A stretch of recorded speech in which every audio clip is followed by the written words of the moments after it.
race predictions.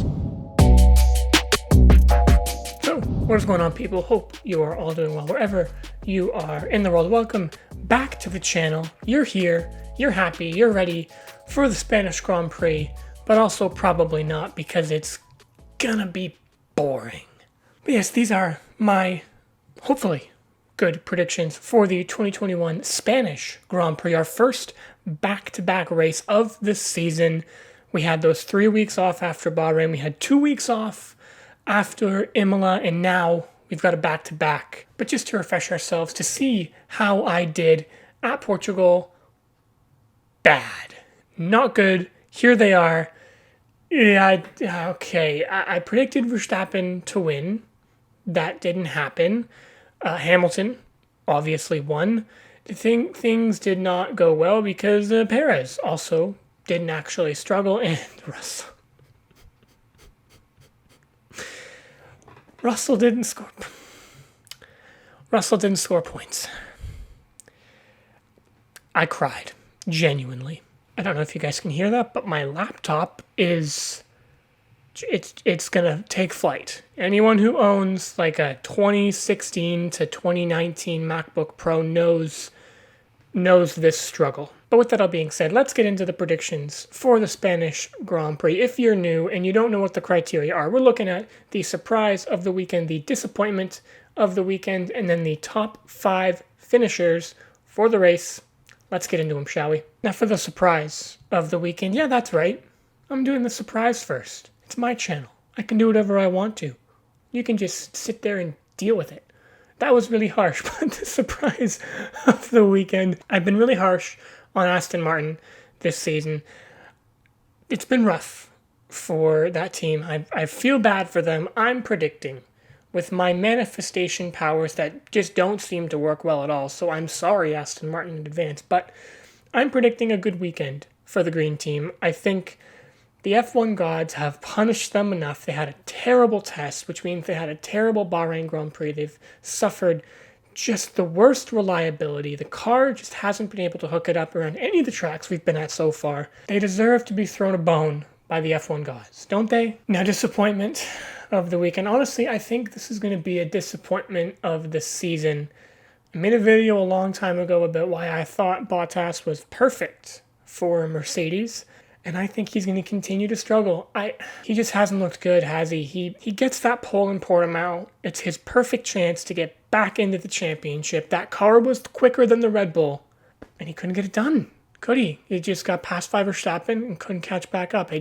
I don't sense any aggression. I don't sense any thirst for winning from him, and I think it's going to be a rough one for Valtteri again this weekend.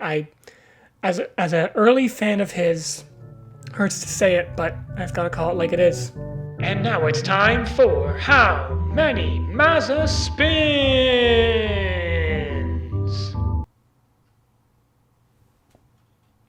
2. He's going to have 2 spins. 2 Mazza spins throughout the whole weekend. You know, he's getting into the F1 cars. He knows more so how to drive them right. You'd think after 3 races and 3 race weekends, he would know how to drive the car and not spin it, right? So I'm going to give him 2. That's overly optimistic. He's going to compensate them somehow with blocking someone in the middle of the race and getting 17 blue flags. Yeah, it's just Mazepin for you. And now to my top 5. Starting things off, a man who desperately deserves one because the car is there. I think it's going to be Pierre Gasly. His highest finish position so far this season is 7th. He's got to get a top 5. That car deserves it. Pierre Gasly deserves it. And I think this weekend he does it because we're going back to a track that we've been at plenty of times. The only race we've had so far this season that we've been at plenty was Bahrain, and we had testing there, so it was less likely to have big shakeups. This weekend we've got Barcelona. I know we did testing in the past there before, but not on the new cars. So I'm thinking maybe there's a chance for Gasly to slip in there and get a top 5. Do it, Pierre. We know you can. Come on. Now coming in P4, I'm giving it to Charles Leclerc. Not based on anything. It's not like he has success around Barcelona. But I predicted him to finish 4th last week. I think he'll do it this week. I'm going to ride that train till it leaves the station. And we know how well that went for me when I predicted Max to win last week, but we're still going to go for it because I'm optimistic. I'm an optimistic person. Charles Leclerc is going to get a good weekend, match his best result of the season once again in Barcelona de Catalunya. It's going to be great. Now P3. This one's going to be a fun podium, I think. Perez is going to get his first podium in a Red Bull. I really feel it happening around Barcelona. Again, it's a track that we've been to a lot. Portimao and Imola were tough for him because not only is he in a brand new car, and all the other drivers in brand new cars had the same problem, but specifically for Perez, who's in a podium capable car, this is a track that he's known, he's raced at, he can be reliable in and consistent enough in.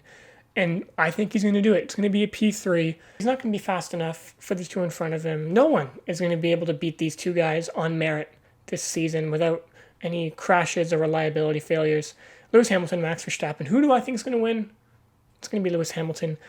That confidence he had from such a dominant performance in Portimao is going to be really hard to waver. I think Max, during the middle chunk of the season, if he really wants to get this world championship, he's going to need to string a few wins together, but I don't see him getting one in Spain, especially with how hard it is to overtake.